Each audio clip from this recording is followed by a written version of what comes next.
one of my favorite skeptical books I've ever read. It's David Hume, and he wrote a book called An Inquiry Concerning Human Understanding. And David Hume was a Scottish philosopher who lived from 1771. He died in 1776. And in 1748, he published this book. And there's a section in here, a chapter called Of Miracles. And what he offers are four different objections to the whole issue of miracles, focusing especially on the resurrection of Jesus as something that's doubtable.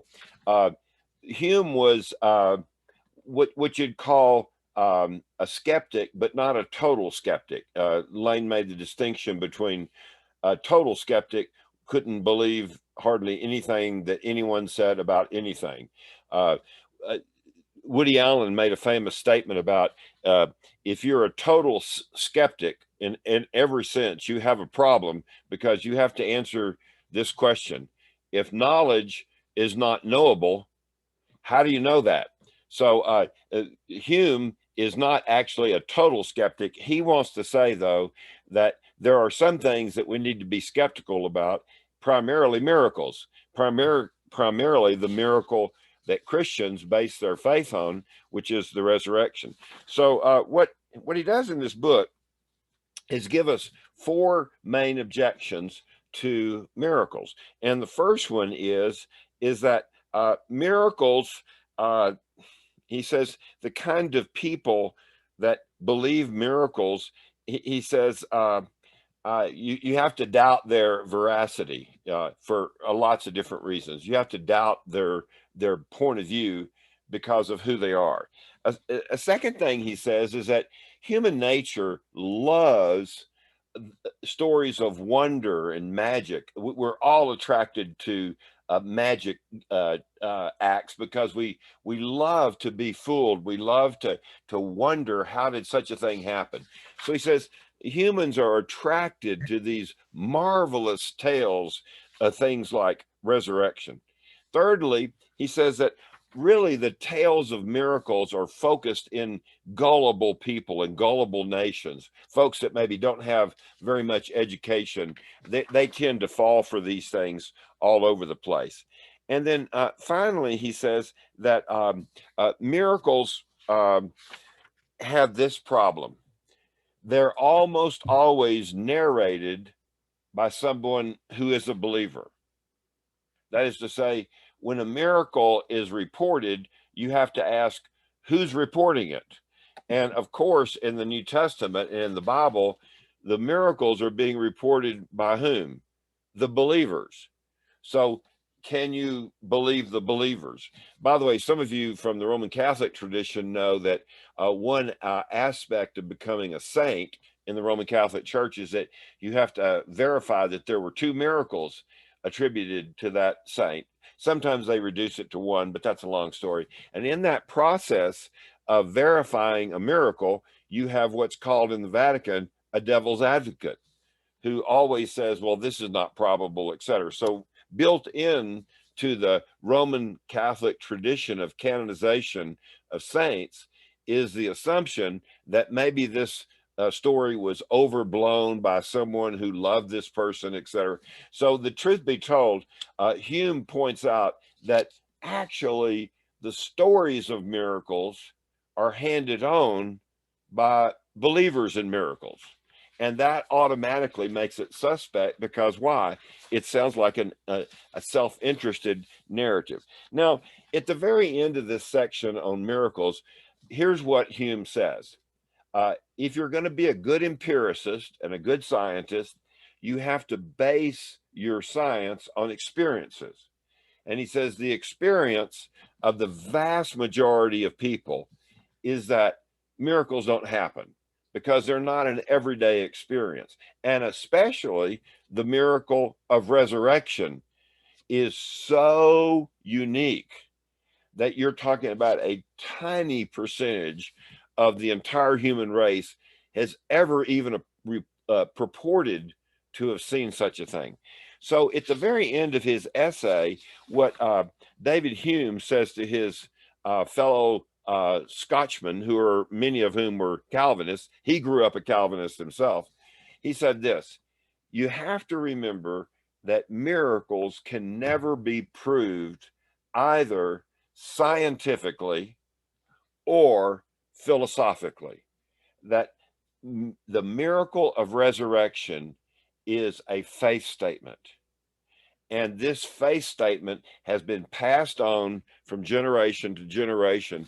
And Christians should not claim that there are, quote, scientific proofs for resurrection or even philosophical proofs for resurrection.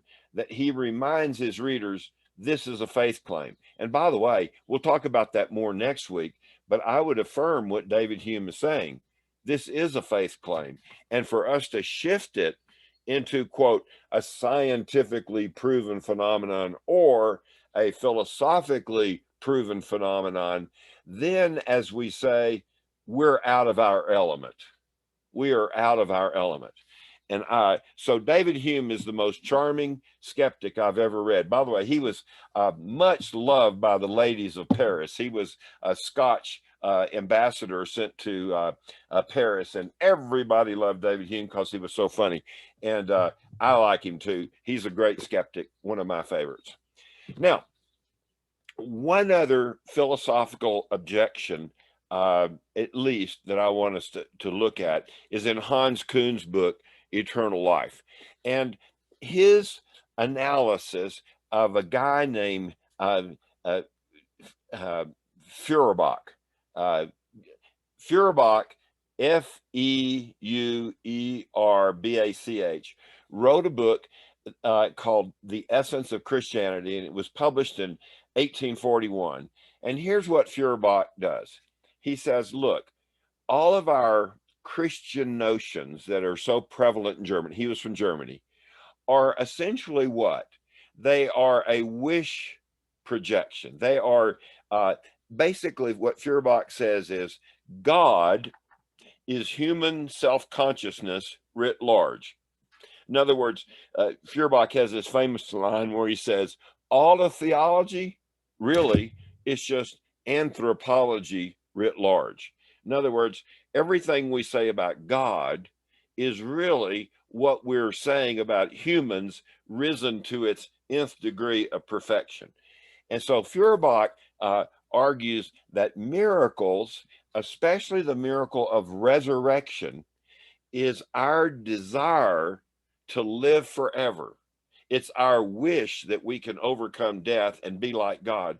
So that resurrection really is just our normal fear of death, and then our wish that we could live forever like God.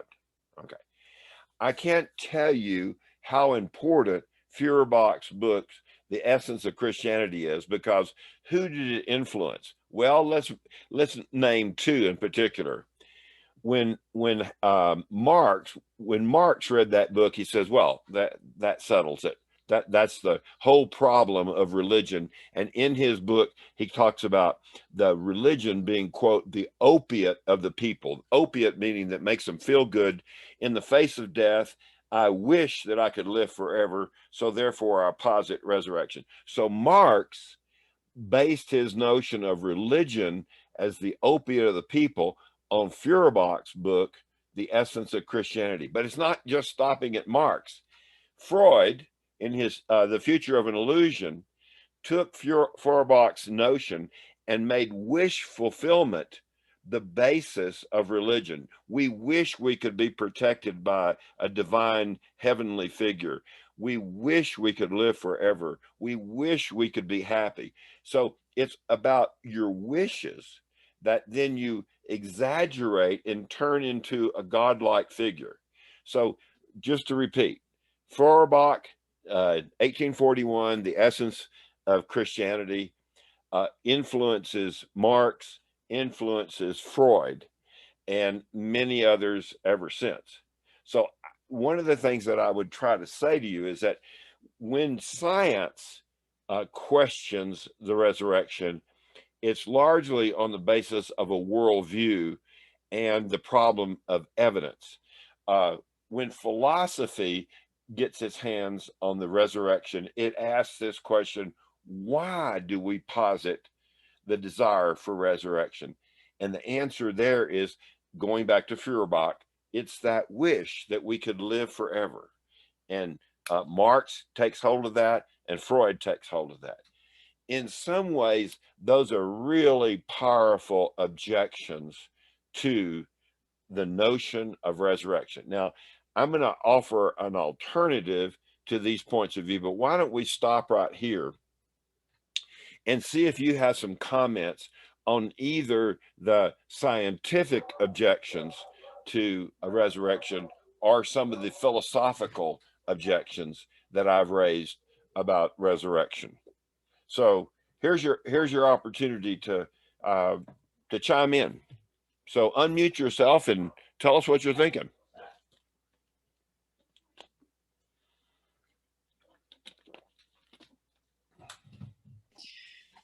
I think I'd have to agree with one of Lane's questions, and that would be, what do we mean by resurrection? Otherwise, we're going to be like the blind man and the elephant, prating about an elephant not one of us has seen.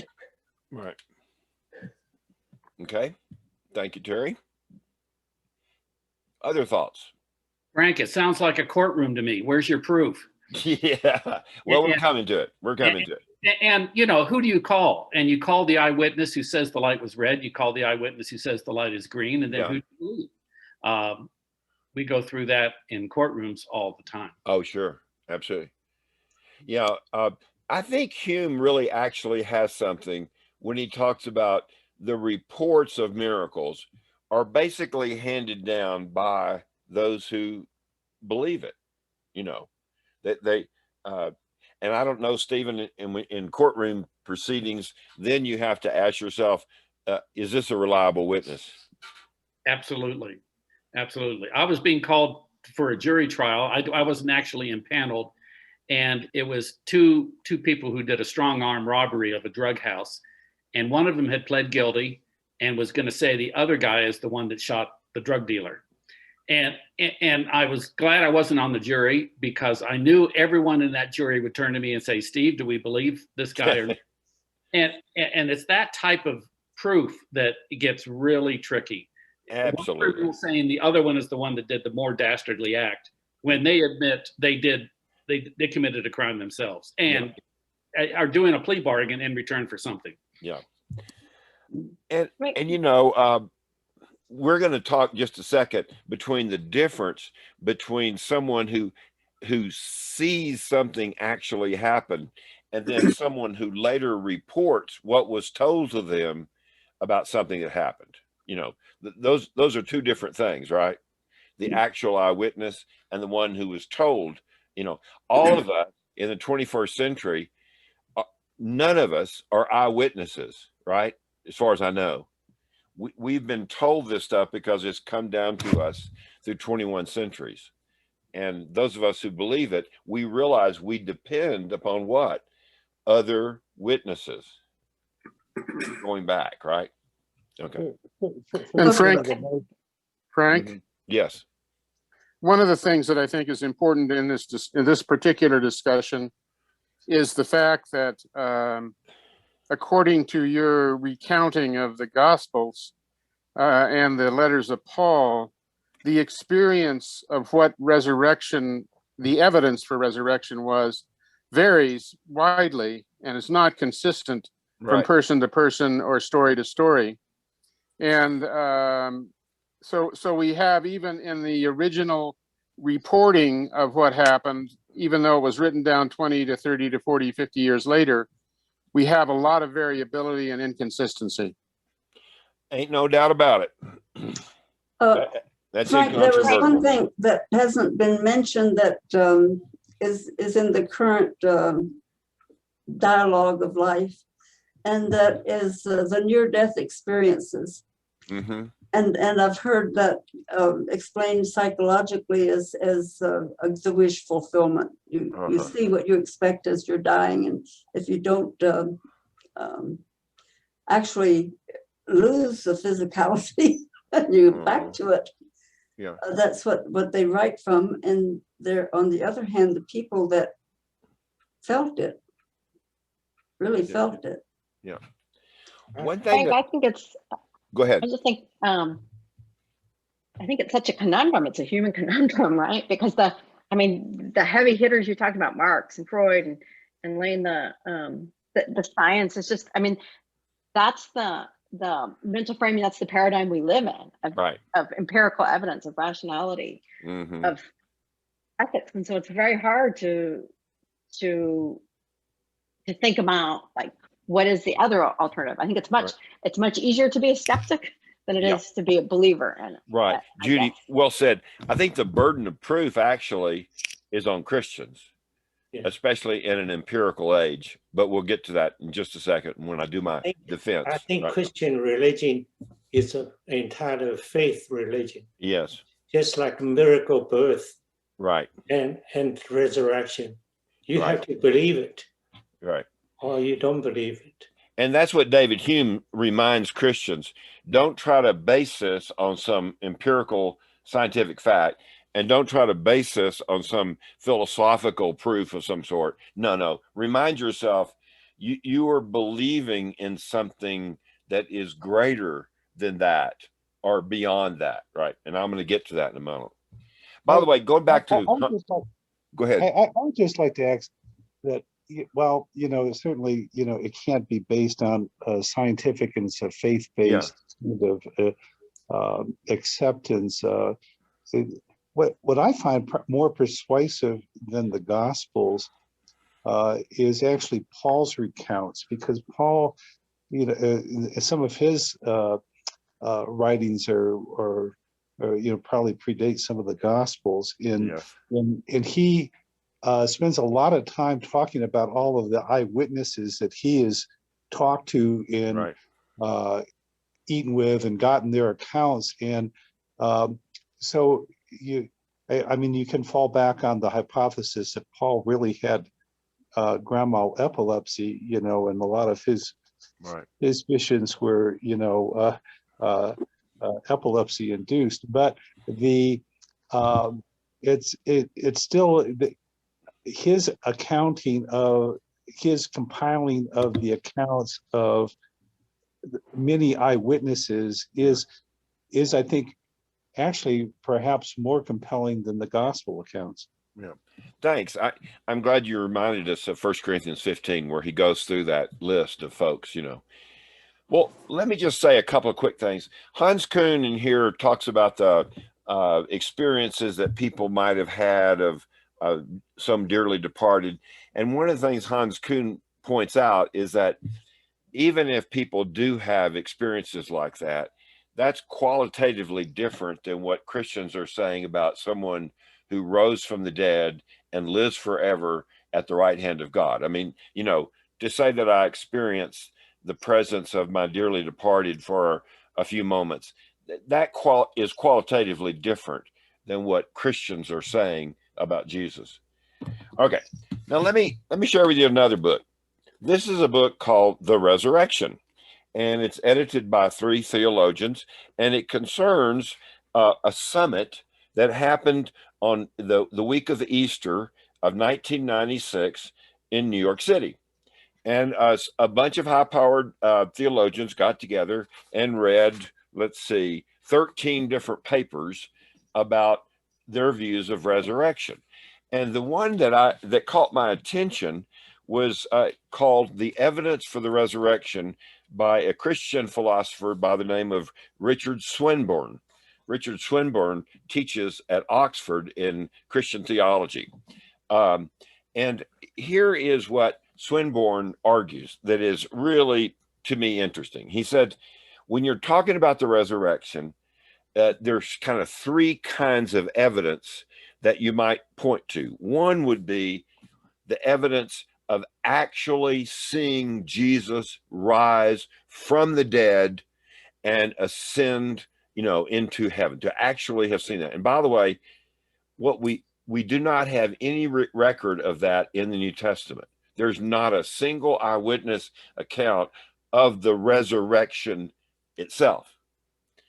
But we have a second kind of testimony, which is that people say that they saw the risen Jesus after he was resurrected, right? Paul would be one of those, and he does list the other witnesses in 1 Corinthians 15. And then the third kind of evidence would be some kind of physical evidence. And I mentioned that in the John 20 text, remember the burial clothes around Jesus, but then those burial clothes disappear. We don't have any kind of physical evidence like that, despite what the Shroud of Turin says. So what this writer does, Swinburne, is to say, yes, really, what we're talking about here is not physical evidence. So forget the science. And it's not immediate eyewitness of the event itself, because nobody saw that. What we have only are the testimony of people who say they saw the risen Jesus in different settings. That's the only serious evidence we have. But what Swinburne goes on to say when he takes on David Hume in the middle of this essay, he says, the real issue is this, and Swinburne calls it the background theory, or what does he call it? Yeah, the background theory. And what I mean by background theory is this. What is your worldview? Is your worldview sort of closed off so that there cannot be another force other than the laws of nature? It's the laws of nature that enclose all of reality, and that's that. So the laws of nature would typically be something like this. You are born, you grow, and then you die. And that's kind of the way nature works. He says, if you have an enclosed view of the laws of nature and the worldview, then Swinburne says, to claim that there is something so contrary to that, that is to say, no, you're not born and then you grow and then you die and that's that. You say, after death, there was more. There was resurrection. Then what are you doing? You're changing the background story. And how you're changing it is this. You're saying that there is a living God who at times, only times, intervenes into this law of nature and reverses it. Let me say this again. For Swinburne, the issue actually is not about the eyewitnesses.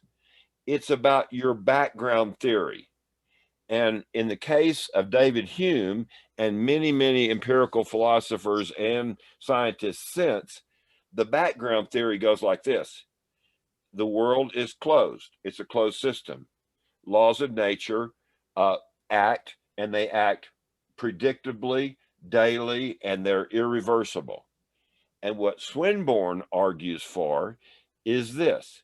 What if there is a living God who created this world, and including the laws of nature, and in certain unique, discrete situations, intervenes into that world to bring what?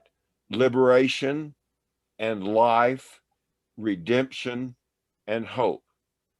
Not to intervene willy-nilly, because actually what we want is a predictable world so that we can be good stewards of it. You know, you want the laws of nature to pretty much act the way they do every day. For instance, you definitely want the sun to rise in the east, you know, and set in the west. By the way, I'm studying Islam a lot right now. And one theory that Islam has that the end of the world is about to happen is that the sun rises in the west and sets in the east. No, that would be a total violation of what we're used to, right?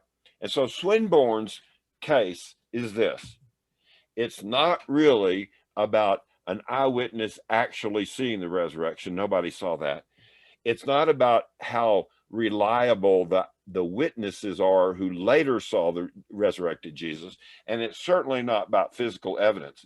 The big issue here is, in fact, worldview.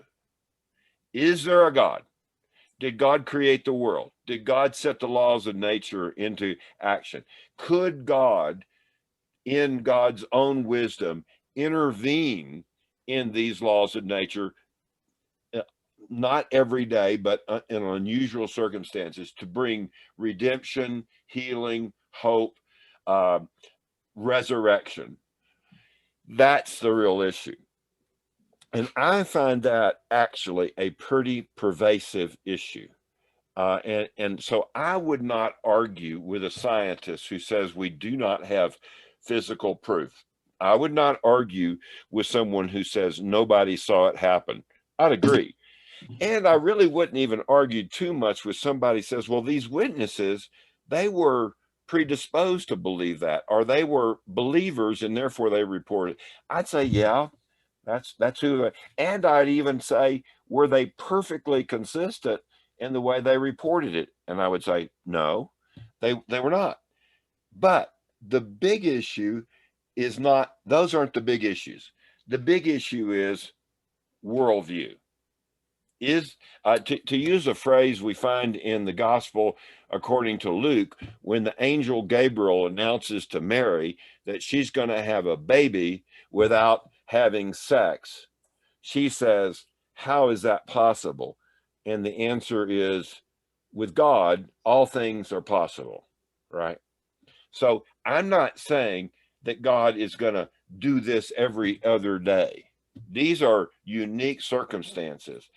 And I'm not going to say that God is going to do something utterly contrary to nature. Let me give you an example. When Jesus healed people, there's not a single instance where someone who'd lost an arm or a leg has their arm or their leg restored. No, that's not the way it works. You may have an eye that's blind that receives sight, but I may have told y'all one time I went to a meeting of devout students at the University of Texas at Austin, and they reported to me grandly and so delightedly that one of their members the past week they had prayed for was now able to see through her glass eye. Well, at that point, I'm out of there, right? That's, to me, that's like growing new limbs. Now, the big issue for me and for Swinburne is this: is the picture of a closed system of the laws of nature that cannot be violated, is that the world that we know? We already know from quantum mechanics and other studies, there's a little wiggle room, somewhere at the heart of the universe. And what Swinburne is arguing for, and I accept, is that if God created this, if God set in motion the laws of nature, where that in vast majority of the cases, almost 99.99999, here's how it works. You're born, you grow, and then you die, and that's that. But there are moments where God's grace intervenes into that world, and so that world of nature is more porous and more open to the influence of God than this closed off nature. So I'm not going to argue about the witnesses and the scientific evidence. I think that's a kind of pointless argument. The real argument is worldview. That would be my quote defense of the resurrection.